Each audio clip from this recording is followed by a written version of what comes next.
총독이 바울에게 머리로 표시하여 말하라 하니 그가 대답하되 당신이 여러 해 전부터 이 민족의 재판장 된 것을 내가 알고 내 사건에 대하여 기꺼이 변명하나이다. 당신이 아실 수 있는 바와 같이 내가 예루살렘에 예배하러 올라간 지 12일밖에 안 되었고 그들은 내가 성전에서 누구와 변론하는 것이나 회당 또는 시중에서 무리를 소동하게 하는 것을 보지 못하였으니 이제 나를 고발하는 모든 일에 대하여 그들이 능히 당신 앞에 내세울 것이 없나이다. 그러나 이것을 당신께 고백하리이다. 나는 그들이 이단이라 하는 도를 따라 조상의 하나님을 섬기고 율법과 선지자들의 글에 기록된 것을 다 믿으며 그들이 기다리는 바 하나님께 향한 소망을 나도 가졌으니 곧 의인과 악인의 부활이 있으리라 함이니이다. 이것으로 말미암아 나도 하나님과 사람에 대하여 항상 양심의 거리낌이 없기를 힘쓰나이다. 여러 해 만에 내가 내 민족을 구제할 것과 재물을 가지고 와서 드리는 중에 내가 결례를 행하였고 모임도 없고 소동도 없이 성전에 있는 것을 그들이 보았나이다. 그러나 아시아로부터 온 어떤 유대인들이 있었으니 그들이 만일 나를 반대할 사건이 있으면 마땅히 당신 앞에 와서 고발하였을 것이요 그렇지 않으면 이 사람들이 내가 공회 앞에 섰을 때에 무슨 옳지 않은 것을 보았는가 말하라 하소서. 오직 내가 그들 가운데 서서 외치기를 내가 죽은 자의 부활에 대하여 오늘 너희 앞에 신문을 받는다고 한 이 한 소리만 있을 따름이니이다 하니 벨릭스가 이 도에 관한 것을 더 자세히 아는 고로 연기하여 이르되 천부장 루시아가 내려오거든 너희 일을 처결하리라 하고 백부장에게 명하여 바울을 지키되 자유를 주고 그의 친구들이 그를 돌보아 주는 것을 금하지 말라 하니라. 아멘. 어제 본문에서 사도 바울은 더둘로에게 고발을 당해서 벨릭스 총독 앞에 섰습니다. 더둘로는 자신과 유대인들의 이익을 위해서 사실과 다른 내용의 말들로 바울을 고발했습니다. 그리고 다른 유대인들도 더둘로의 고발이 옳다고 옹호했습니다.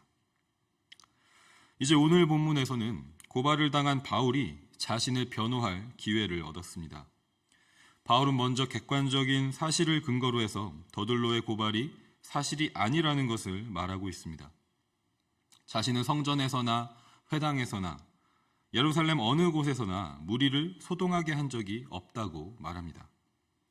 그런 일을 일으켰다는 증거는 아무것도 없다는 것을 확실하게 말하고 있습니다.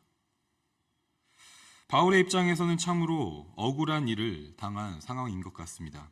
우리가 지난주에 묵상했던 것처럼 바울은 예루살렘에 도착한 후 12일이 지나는 동안 7일 동안은 결례를 행했고 결례를 마치자마자 유대인들의 고발로 누명을 써서 붙잡혔고 살해를 당할 위협 가운데에서 지금은 가이사랴로 이송되어 있습니다.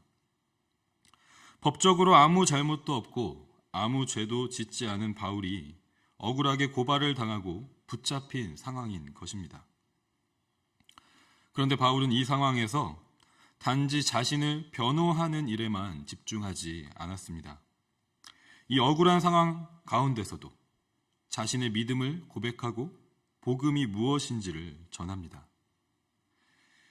유대인들은 바울이 믿는 이 복음을 이단이라고 말하고 있죠. 나사렛 이단이라고 선포하고 있습니다. 하지만 바울은 본문 오늘 14절에서 그들이 이단이라고 말하는 이 도가, 이 복음이 사실은 유대인들의 조상의 하나님을 섬기는 도라고 말하고 있습니다. 바울은 이 하나님을 다메섹에 가는 길에서 만났습니다. 그분은 큰 빛으로 바울에게 비치셨고 음성을 들려주셨습니다. 바울은 그분에게 주님이라고 고백했고 그분은 자신이 누구신지 알려주셨습니다. 그분이 바로 나사렛 예수셨습니다. 사도행전 22장 14절 15절은 이렇게 말씀합니다. 그가 또 이르되 우리 조상들의 하나님이 너를 택하여 너로 하여금 자기 뜻을 알게 하시며 그 의인을 보게 하시고 그 입에서 나오는 음성을 듣게 하셨으니 네가 그를 위하여 모든 사람 앞에서 내가 보고 들은 것의 증인이 되리라. 아멘. 바울에게 빛이신 예수 그리스도를 보게 하시고 그 음성을 듣게 하신 분은 바로 우리 조상들의 하나님, 유대인들의 하나님이었습니다. 그래서 본문 14절에서 복음을 믿고 예수 그리스도를 주로 고백하는 것은 유대교의 이단이 되는 것이 아니라 유대인들이 섬기는 동일한 하나님을 섬기는 것이라고 바울은 고백하고 있는 것이죠. 그리고 복음을 믿는 것이 우리가 지난 수요 성경 공부 시간에도 목사님께서 말씀하셨던 것처럼 그리스도가 오실 것이라고 기록하고 있는 율법과 선지자들의 글, 구약 성경을 온전히 다 믿는 것이라고 또한 고백하고 있는 것입니다. 바울의 이 믿음은 하나님께 향한 소망으로 연결되는데 그 소망은 바로 부활에 대한 소망입니다. 이 부활에 대한 소망도 그리스도의 복음을 믿는 신앙과 유대교의 신앙에서 대립하지 않습니다. 물론 사두개인들은 부활을 부정했지만 대부분의 유대인들은 부활에 대한 신앙을 가지고 있었기 때문이죠. 그런데 바울이 오늘 본문에서 말하고 있는 부활에 대해서 우리가 주목할 점은 의인의 부활과 악인의 부활을 함께 언급하고 있다는 것입니다. 이것은 예수님께서 부활에 대해서 말씀하신 것과도 일치합니다.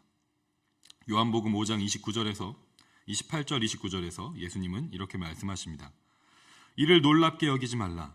무덤 속에 있는 자가 다 그의 음성을 들을 때가 오나니 선한 일을 행한 자는 생명의 부활로 악한 일을 행한 자는 심판의 부활로 나오리라. 아멘. 하나님께서는 성경을 통해서 이것을 분명하게 말씀하고 계십니다. 이 땅에 생명을 가지고 살아가는 모든 사람은 언젠가 반드시 죽음을 맞이하게 되는데 의인과 악인 모두에게 부활이 있다고 말씀하십니다.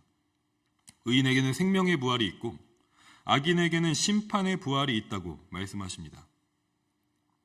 바울에게 있어서 이 말씀은 자신이 힘써야 할 것이 무엇인지를 깨닫게 했습니다. 그것은 바로 하나님과 사람에 대하여 항상 양심의 거리낌이 없이 행하는 것입니다.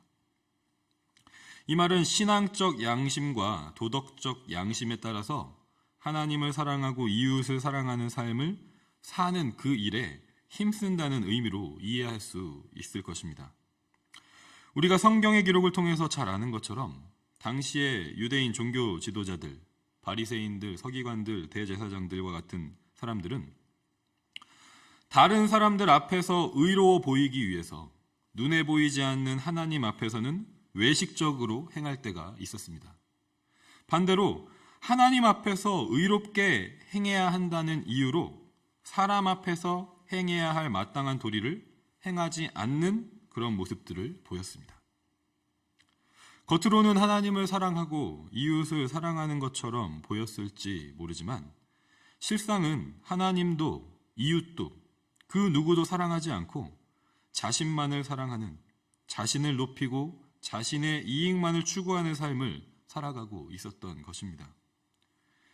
그래서 우리가 의인의 부활을 소망한다면, 그리고 악인의 부활을 두려워한다면 힘써야 할 것이 있다는 것입니다. 하나님과 사람 앞에서 항상 양심의 거리낌이 없기를 힘써야 하는 것이죠.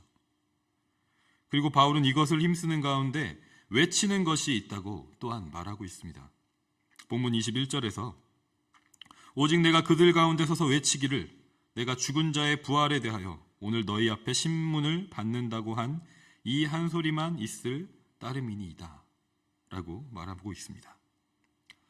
바울이 지금까지 전한 복음, 그리고 모든 상황 가운데, 모든 형편 가운데 외친 단 하나의 메시지는 죽은 자의 부활에 대한 것이었습니다.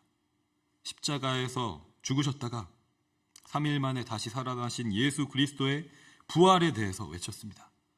그리고 예수 그리스도의 부활이 우리에게도 부활이 있다는 분명한 증거라고 외치고 전했습니다.